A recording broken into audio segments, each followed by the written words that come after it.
Hey guys, how's it going? Welcome to this week's recap video. We have a bunch of exciting things going on outside right now. So, Benny's crew is finishing the floor in the Hartley. Chad is here with his crew. They are creating the trench so that we can get all of the stuff, the water, the electricity out to the Hartley. The brick patio is being removed right now. So, yeah, a lot of activity, which might mean that this video gets cut a little bit short because, yeah. They keep asking questions like, what is this conduit that we're finding? What is this massive concrete pipe? Well, our house is so old that like people have done things in years past that are not being used, but they don't know that. You know? So like they're just running across all this stuff from, They're running across old irrigation pipe, like big concrete pipe, or is it metal? Metal or concrete? It's concrete. Concrete. And then also, I think there's like maybe 2 or 3 sprinkler systems. But only one is active. Yeah. And so you never know which one. We don't even sometimes when we dig holes and we're like, well, remember when we dug that hole and there was 2 pipes crossing each other? Yeah.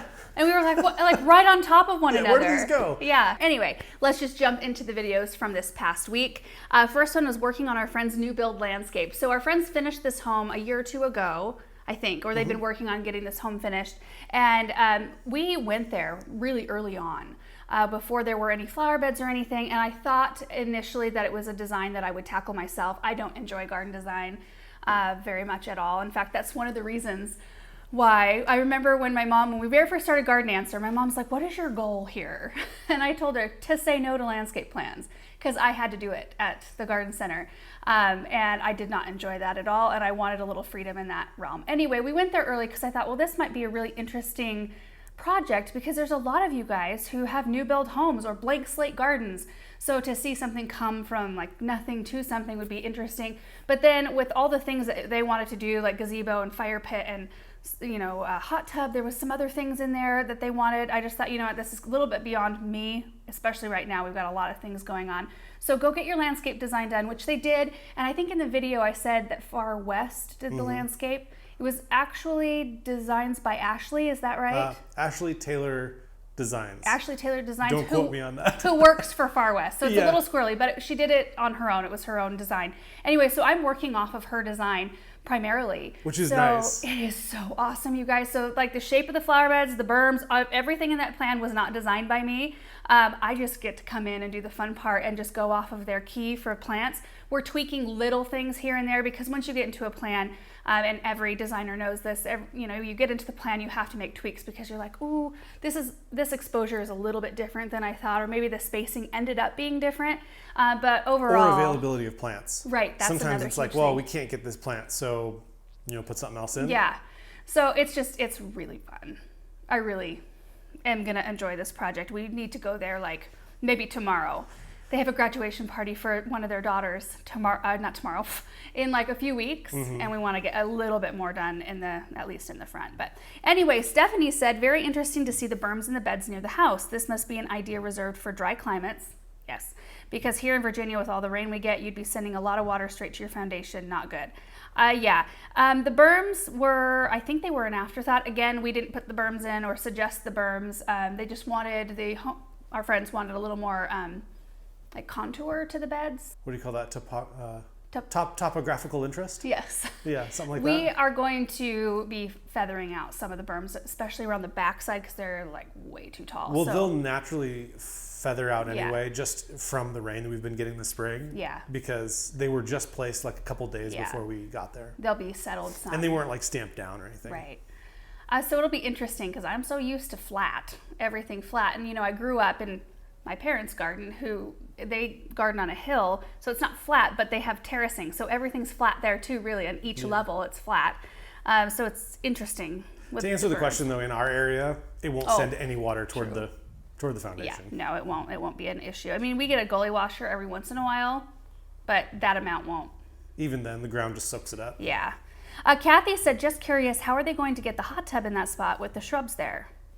That's a great question. Yeah, Probably a crane. I didn't even think about that. Yeah, I don't know. Well, they'll figure it out. Yeah.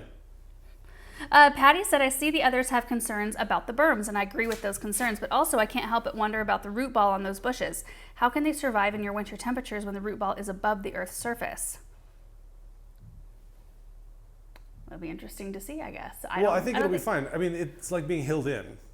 That's true. You know what I mean? It's like that's what you do when you overwinter plants is you like hill them in. It's the same concept. It is under the, I mean, it probably doesn't get quite as much protection, but what zone were those hydrangeas? Aren't they like zone 3 through 8 or 4 through 8? So they're And rated like, way colder than we are. I looked it up. We're a 6B now.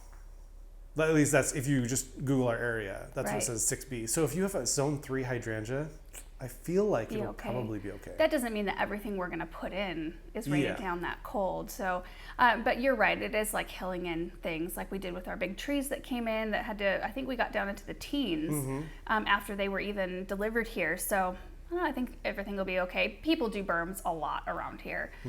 So it's not an odd thing at all. Jake said, is there a general rule one should follow when determining how far from your foundation you should plant any tree? That's a really good question because there were a lot of comments about those Japanese maples. And I don't think I mentioned in this video, I know I have in previous videos, Japanese maples, we use them as almost an ornamental shrub in our area. They prefer more acidic soil, they need protection, we have to kind of baby them. So they never, I mean, occasionally you'll see one that's got a little bit of size on it, but we can use them as almost like a black lace elderberry or that sort of stature because they never, if the tag says 20 feet, like 12 maybe. So it's not a consideration in terms of roots penetrating the foundation or ruining the foundation in any way. I can't remember the max size on those coral barks, but I think it was like 15 to 20. So I'm expecting like 10 to 12 will probably be where they cap out at. And they're fairly slow grower here too. So there were no worries. I would never put like a willow or a birch or any like massive tree, a tree that gets really massive right up against the house for sure. In our last garden, I put a black swan beech like right in front of our front windows. It's a gorgeous tree and I put it there because, you know, when it was little, I was learning. It was little, it was gorgeous and like kind of open architecture. It kind of blocked a little bit of the sunlight because it was west facing, but now it's huge. And we drive by that and I'm like, oh, at this point, we would have had to remove it. I would have it removed probably and would have learned my lesson. Anyway, yeah, so that's why we used those and I didn't even think twice. It's just sometimes I get into a habit of thinking that everybody gardens the same way that we have to here. And so I forget to mention some things that are major considerations for other climates and other zones. Next video is 3 shrub pruning projects. So I pruned a euonymus, a butterfly bush, and a limelight hydrangea standard, and I just kind of went over what I do with each one of those. The hydrangea standard and the butterfly bush were pretty straightforward. I prune them pretty much the same every year. The euonymus, I ended up pruning a lot more than I anticipated, but it was kind of satisfying. It looks a lot better now that it has been pruned. So Rocky Mountain Gardener said, thanks for all the camera angles, Laura. I know it takes a lot of extra work to set up the camera in all those areas, and it makes your projects take a lot longer. Please know the different angles are appreciated. Thank you for that comment, because sometimes I'm like, okay, I know I need to go set up a camera over there because that'll make bring a different dynamic, and sometimes you're kind of tired. And anyway, so I appreciate your acknowledging that. Also, working fertilizer into the ground where a plant is already growing used to be a mystery to me. I couldn't understand how I could use a shovel to dig up the earth to work in the fertilizer when the roots of the plant are just under the surface. Then enter Laura into my life, just scratch it into the surface of the soil. So simple. Over the years of watching you, I've learned so many helpful things. I love learning from you. And thank you again for such a sweet comment. Amanuensa, I apologize if I say your name wrong. What will happen to the cuttings piled up on the field next door? Aaron, are you planning on composting that pile? Well, actually, I was thinking about it. I was thinking we could use a lot of that stuff. I really want to get a wood chipper. And yeah, I don't know. I guess, yeah, set up a couple piles for composting out there. Wood chipper would be so handy. Yeah. So handy. Just are there machines that are kind of like an everything chipper? Just like a grinder? Like you just throw all sorts of debris in there, like even dirt and everything, and it just spits out. Like let's say you like pull a dying, tree, say like a small tree. Yeah. And can you just like throw the whole thing into root something? ball and all. Yeah. And I don't know. That kind of machine would scare me a little bit. Really? I think. Well, like if you have a pop-up bag and you've got like a layer of leaves and then you've got a bunch of branches and then you've got... Just something you can just throw everything in and it just kind of grinds it all up. I don't know. That's what I want. Maybe one of you will know about a machine like that. Tell us about it. Truth of the Matter said, was that a black and white cat hanging out under the bush? I think I see who's been camping out under it. Yeah, I think that one who's been hanging out the last couple of weeks, Benjamin calls him Frosty the Snowman, or Frosty. Anyway, I don't know where he came from, but anyway, I think he and Cheddar have been using that bush quite a bit. June said, what do you think about using cables in vulnerable trees? Well, I think a whole lot of it actually, because Aaron cabled together our locust tree. It's split in half right down the center. And so Aaron got some bolts, and you could probably explain that better than I can. Well, we've got a whole video explaining the thing. Yeah, maybe we could link that down below. But yeah, it's working well. Was that 2 years ago now at this point? I think so. And the tree never showed any signs of being stressed. Yeah, no issues at all. So it's bolted together in, I don't know how many, I can't remember how many places you bolted it. 2 or 3. And then there's cables up top. Yeah. How many cables? Just one? Just one up top, yeah. One up top, and it's just doing So great. I think there's 2 bolts down below and a cable up top is what we did. And it's been great. Katie said, as always, great job, Laura. Love your videos. Thank you. Just wonder, when are you going to buy your neighbor's property where you dump branches and garden debris? Hopefully soon. Yeah. Truthfully, we have been working on it for about the last 6 or so months. At this point, I mean, we haven't sealed the deal, so something could still fall apart. But there have been lot line adjustments that had to be made, and anyway, we're hoping we can seal the deal in time to pop our high tunnel up out there, because it would be super nice to be able to do that. And it's just really, it's exciting, because now we'll have space for the compost pile, which we kind of have started out there now. We don't have any plans on developing it in terms of like putting in gardens or planting anything, just using it for... I think the biggest thing for us was just being able to stop development or a road from going through, or something like that. So that was kind of our main, the main impetus for getting more land around us, if at all possible, is we don't want any more houses going in. So, and I don't think our immediate neighbors want any houses going in either. No, that's why I think they feel comfortable. Everybody kind of agrees. Yeah, everybody kind of agrees. Like, less houses around is better. So we'll just leave it fallow, probably. Yeah, and honestly, it's a pretty like dry land kind of pasture look. I mean, we'll manage the noxious weeds that might pop. Well, they will pop up, like any thistles and things like that. But other than that, we'll let just the grasses come up and natural everything. So the other thing we talked about is, in the last recap video, we talked about using our space to have more people potentially come. It would actually be a nice space for people to park vehicles. Yeah. If we did have tours or something like that. It's kind of a future... It would be a nice spot. You know, if it wasn't developed, then it'd be really easy you could park a lot of cars out there. Right. Yeah. It will give us the ability to do a lot more things, I think, in that way, host more things here and such. So anyway, we'll see what happens. Again, not a sealed deal. Yeah. So we'll let you know when it is, but they are nice enough to allow us to use it right now while we're in the process. Cindy said, why is a shrub shaped like the hydrangea called a standard? I've often wondered.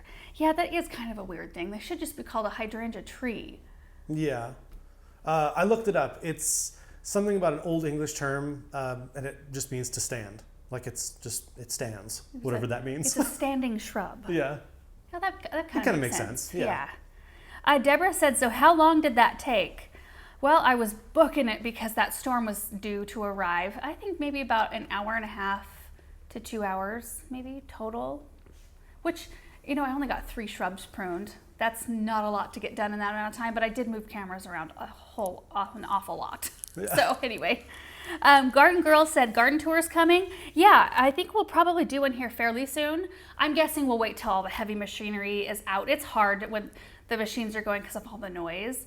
In fact, we really wanted to film this recap up in the sun porch because it's a gorgeous day outside. It was weird though this morning, blue skies, snow. Yeah. Falling down. And there was like clouds in the distance, but not even overhead. Right. Like where was that coming from? And it wasn't a ton of snow, but it was definitely snow. It was like just kind of sparkly. It was pretty, but it didn't feel cold enough. It's the weirdest thing when it snows and it's sunny out. Yeah. But there's so much machinery and backing up beeps and stuff, which that noise carries. So we'll probably wait till that stuff's done. And then we'll walk you through all the changes that have been made, which you guys are going to be like, oh my gosh. Honestly, though, I think that I needed to rip the Band-Aid off. This is the first project that I've been more nervous about the sidewalk leading up to our back sun porch, because like it was fine, right? Like it looked pretty and all, but it was so narrow and it didn't work really well. We couldn't get a garden cart around like where it teed, and you could either go right or left below those stairs, like left to the kitchen or right to go down the west side. And we're widening everything out. But in that space, I was having such a hard time visualizing how we should rework that whole entryway, because my natural instinct is to work around what you already have, which yours isn't. And so it's a good compromise, I think, sometimes, because I think sometimes we save things that we end up being happy we did, but also sometimes we remove things that I'm like, that should have gone. And I'm glad that you were like encouraging that to leave, like the white arbor and fence gone. And having that opened up right there, while it feels very like there's a big gap, I think it's so good, because now I'm able to stand there and be like, okay, now I can see past that. I just was having the hardest time. So anyway, we'll walk you through all of that. We've got cameras set up, so hopefully we've got really good footage of all the steps. The bricks are being pulled up as we speak, which the bricks is another thing. So we tried to give as many of those bricks away as possible. We had several parties come out and get some, but the previous owners told us that there was like a concrete layer underneath the bricks. We'd never seen it before, and there was. It wasn't super thick, but it was like those bricks were laid on top of wet concrete. And so the bricks are just junk. Like they were coming off in pieces, and they would come out with big chunks of concrete stuck to the bottom of them. So a lot of them just were not usable. It was almost like a plaster or something. Yeah. Like maybe it wasn't concrete. I don't know if it was concrete, but yeah, you had to like chisel, stuff. They're kind of just junk bricks.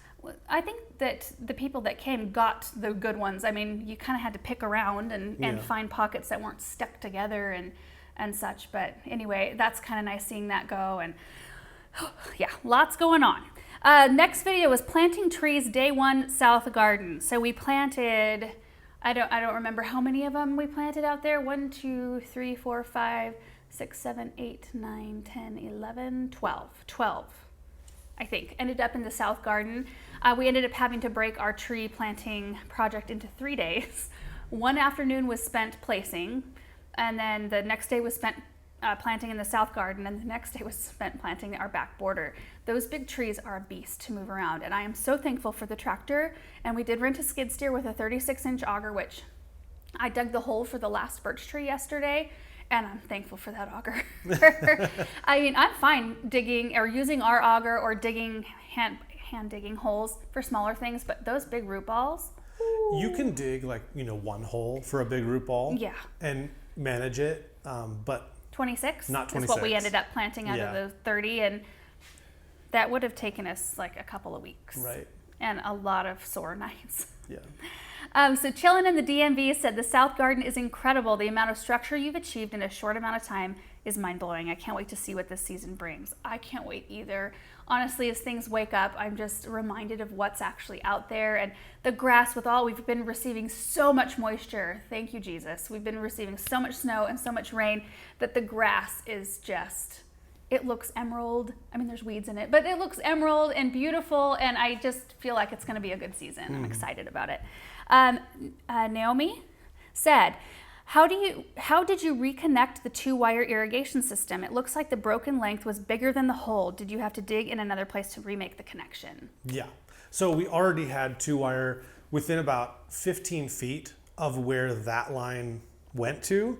So it was easier just to run a new 2-wire section to connect where it needed to go. It was kind of all wonky. All those words said, like, I have no idea still even what he's talking about. So that line went somewhere, right? Yeah. So the ending destination to where that went, we already had a 2-wire within 15 feet of that ending destination.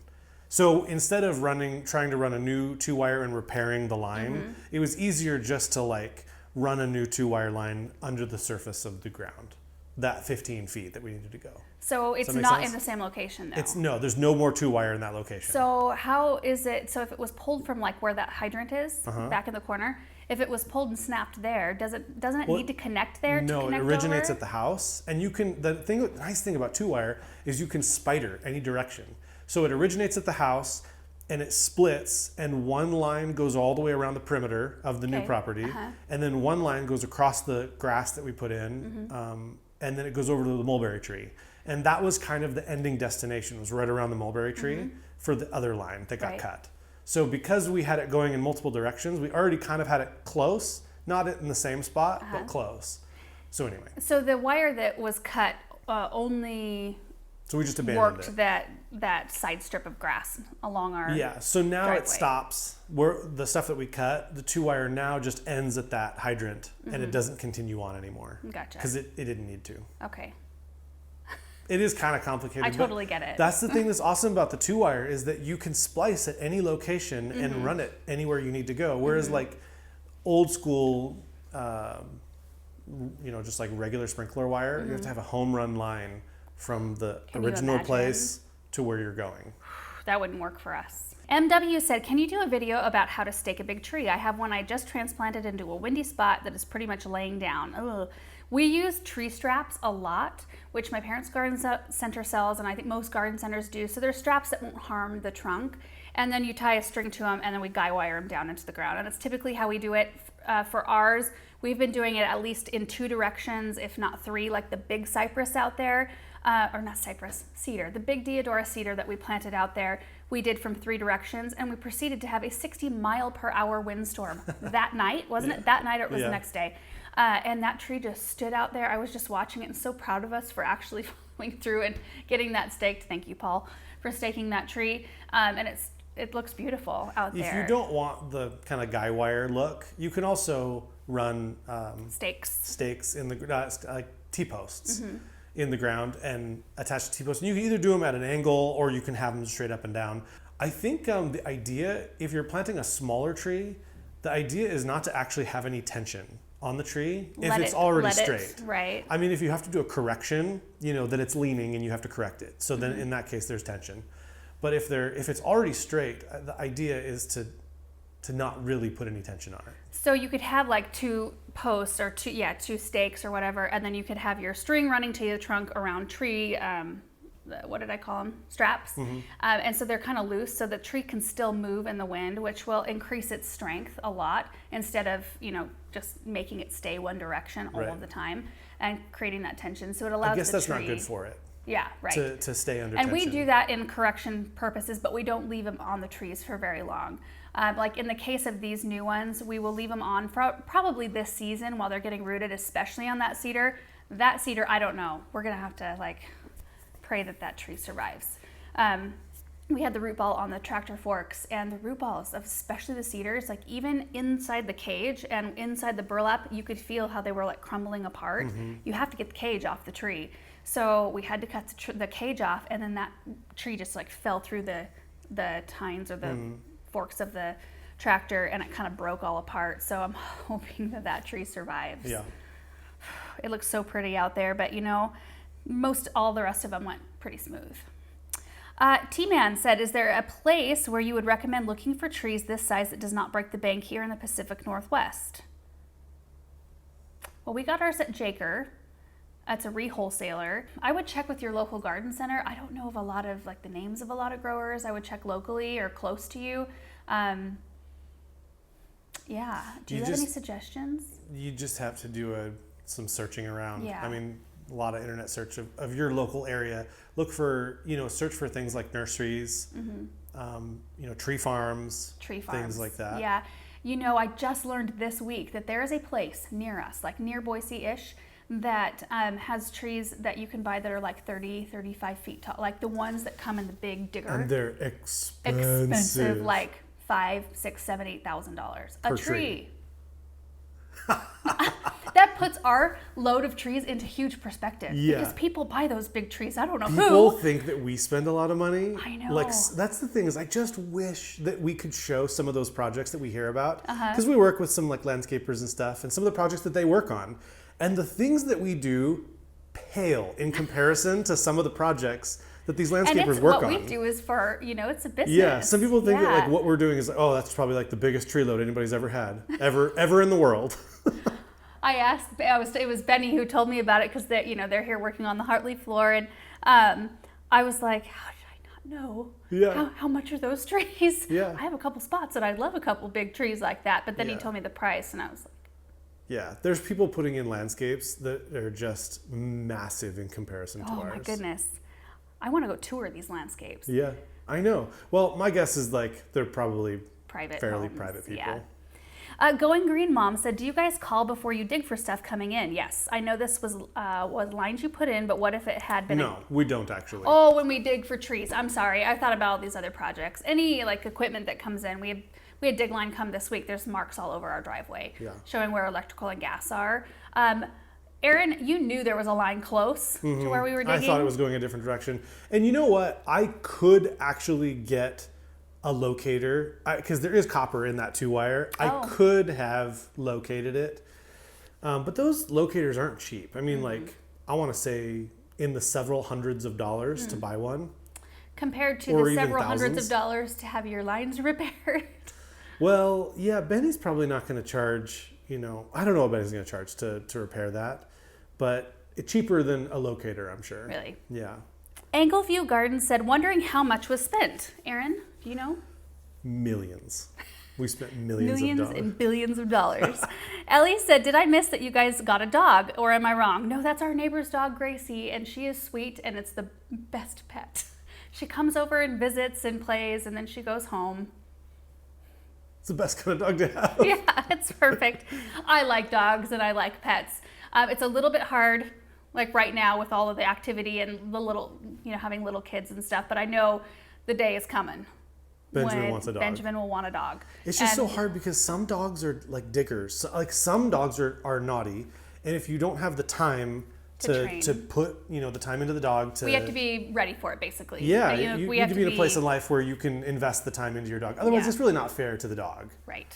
Next video is tree planting day number 2, planting a deciduous and evergreen border / screen. So we planted the rest of the trees, and I think that meant, 12 or 13 trees ended up back there against our back fence line. And it's just a mix of deciduous and evergreen stuff because we really want to create a beautiful look, like a beautiful stop for your eyes, like through the heartleaf when you're looking through the glass.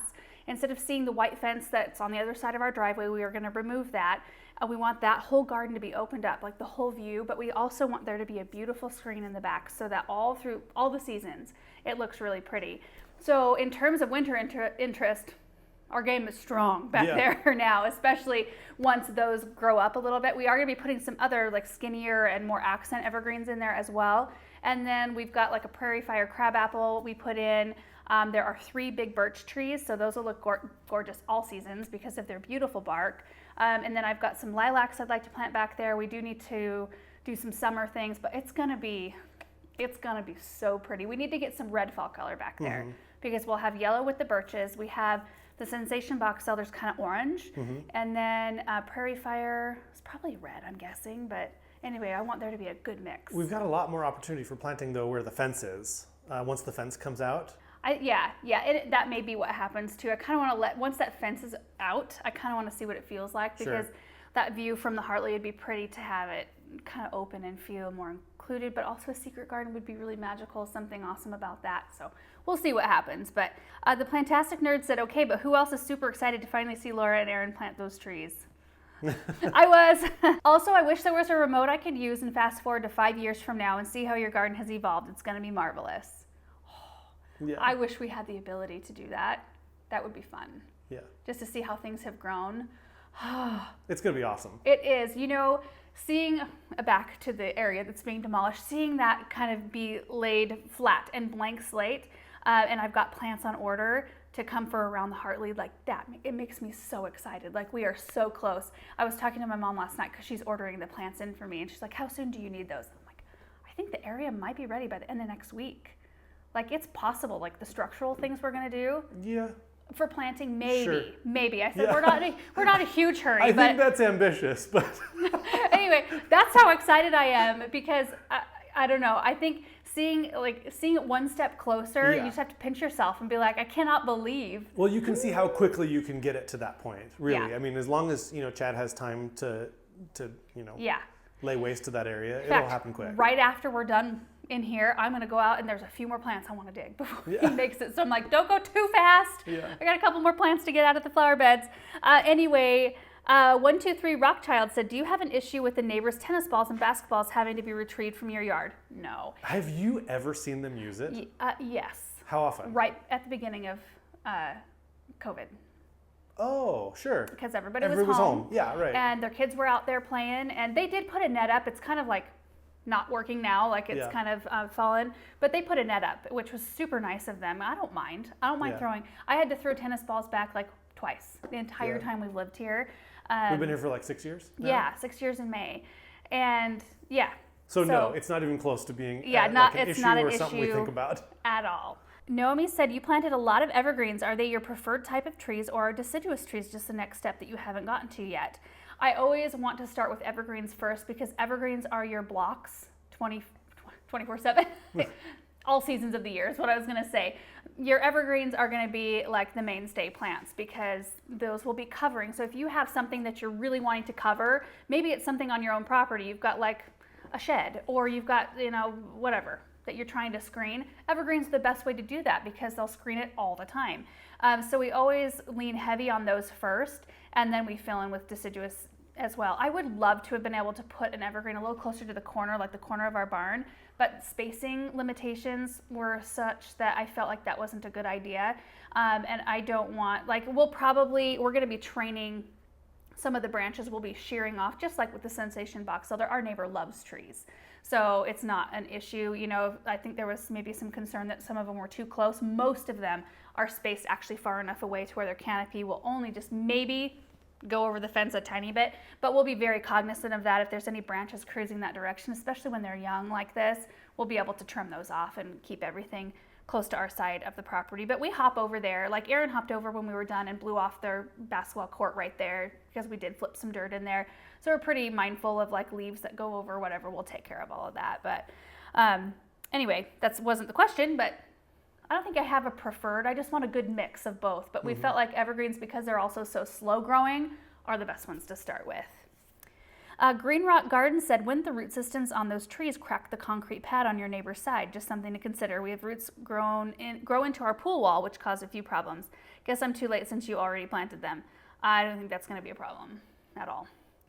Love Soil said, taking out the fence is definitely a good idea, so the one in between the driveway and that garden. Still think boxwoods are too much for the area, and the free form of the new trees is more like the rest of your property. What happens to the large arbors you were planning on bending trees on? We still have those arbors. We took them down because, well, our plans changed. And that happens. We're constantly working on projects, and we think we might do something one way, and I'm super glad we waited on planting trees on those, because then we decided to do something else, which might mean that the openings to that garden might be shifted a little bit, and we'll have the ability to do that because there's nothing permanent planted there. So I still have the arbors.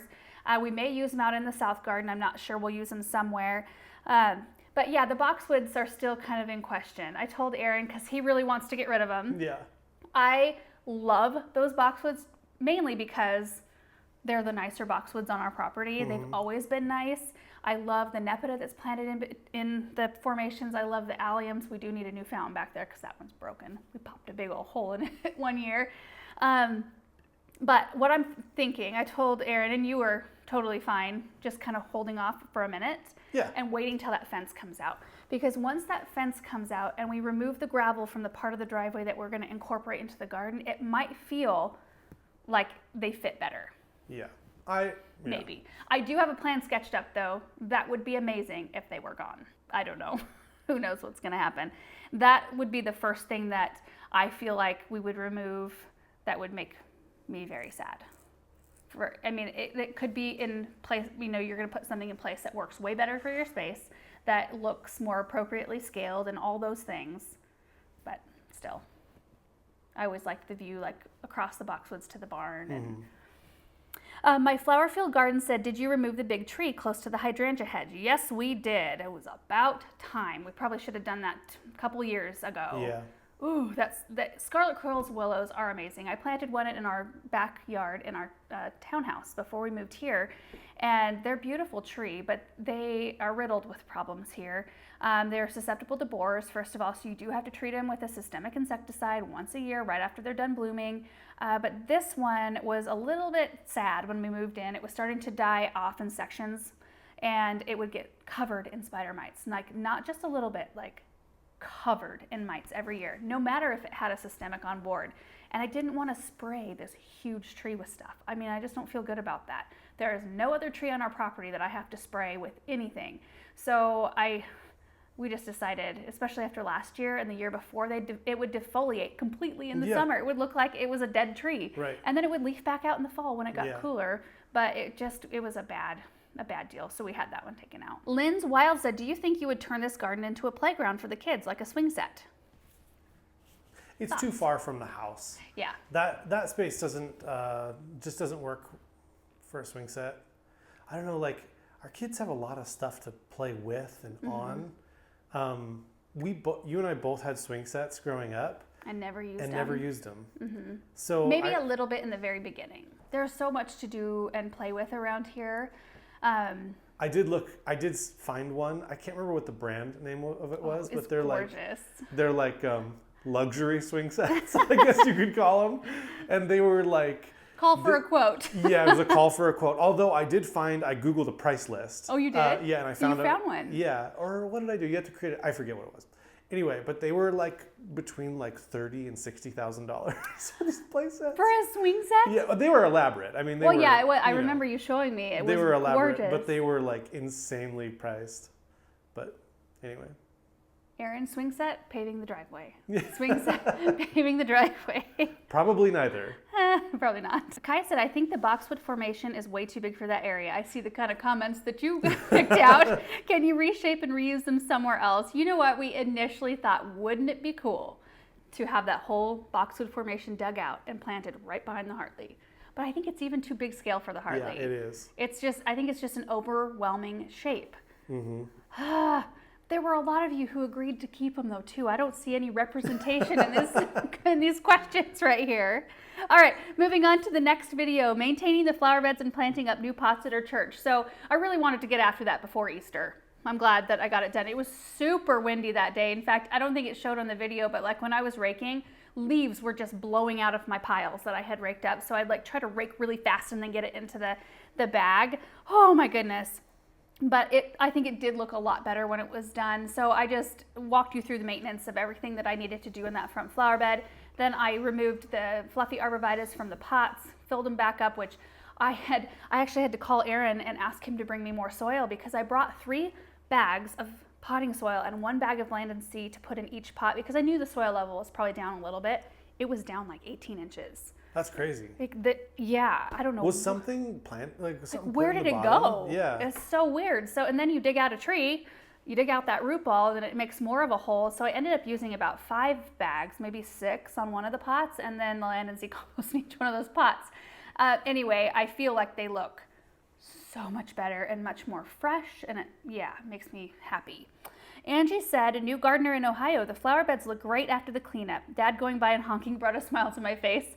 He has to be proud of seeing his daughter doing community work. I would. Great video, Laura. That's a sweet comment. My dad called me later and said, I couldn't stop because I was responsible for making dinner that night. So he got off work early because he always says it takes him a little bit longer because he likes to like make himself a drink and then like prep everything. Yeah. It's an event. Yeah. He's a really good cook though. Anyway, so yeah, he did honk on his way by. Tanya said, will you add mulch to this flower bed? I'm sure they will. I certainly did not have time or mulch with me to do that myself. They do have somebody on staff, not the guy Evan, who was the groundskeeper up until maybe not that long ago. He retired. Did such a beautiful job. Everything looked great and pristine all the time. They do have somebody new there though, who just recently started, and he'll be doing projects like that. Barbara said, Laura, what is that lovely little flexible rake you are using? I must have one. Where do you get it? It does a wonderful job cleaning up. It is a Fiskars shrub rake of all things. It's a long-handled, narrow head, I guess. Flexible plastic tines. It's the most amazing rake. I use it for everything, not just shrub raking, but I can rake over the top of things and it doesn't ruin anything. It doesn't snag the plants or rip them apart. It's just really gentle. And mine, the one I had just up to a few weeks ago, had a couple of broken tines on it. And one of you guys sent me out, and there was no name on it, so I don't know who has sent it, sent me out a brand new one. So now I have this brand spanking new rake for this season, which is fun. Deborah said, why wasn't the hibiscus cut back? It's a Rose of Sharon hibiscus. I should have mentioned that. It's not like the big mallow, like the big dinner plate hibiscus. Those are a perennial, not a shrub. So those do have to be cut back. This is like in the same family, but it's a woody shrub. So I think they do bloom on new wood. So you technically could cut it back if you needed to, but that one didn't need. It's a poly petite, so it stays short and small anyway, and that's the whole reason I planted that one there instead of the one that got really big. Mary said the arbs look good from a distance. Did you give us an update on them? I don't know that we did. Did we ever go back and do an update tour on those? No, I don't think we did. They all look great though. They all look really good. We were remarking about it. Yeah. Maybe when we're back there again sometime this season, we'll walk over there and look. They're all green. Yeah, they look really good. Terry said, did you not get bagworms? I noticed at the church and also your home, you plant a lot of bagworms fodder. You have never mentioned them. Bagworms. I've heard of people getting them in our area, but they're not prevalent. Like, I've never had a bagworm issue ever. Yeah. So, not that we know of. Yeah, I'm thankful for that. Lorraine said, it's good to see the plantings around your church and all the work you do here to keep it nice for your friends and neighbors. Will you be doing the beds at TVCC this year as well? Yes, we will. I am thankful for you sharing your knowledge and techniques as well. I think I may have learned not to fertilize Russian sage and sedum. Yeah, that's the thing. There's a few things like yarrow and sedum and Russian sage and those things that are like super tough plants that just they want poor soil. Mm-hmm. I like stuff like that. Yeah. Like they're no fuss plants. Got to plant more of those around here. And that is it. That is it for today's recap video. So I'm going to run out and get some plants dug out and I'll show you guys. I'll grab my camera so I can show you what I'm digging out of the flower beds. We'll get those all moved, but it's a bright sunny day and lots of fun stuff going on outside right now. So anyway, hope you guys are having a great day. Have a really great week and we will see you in the next video.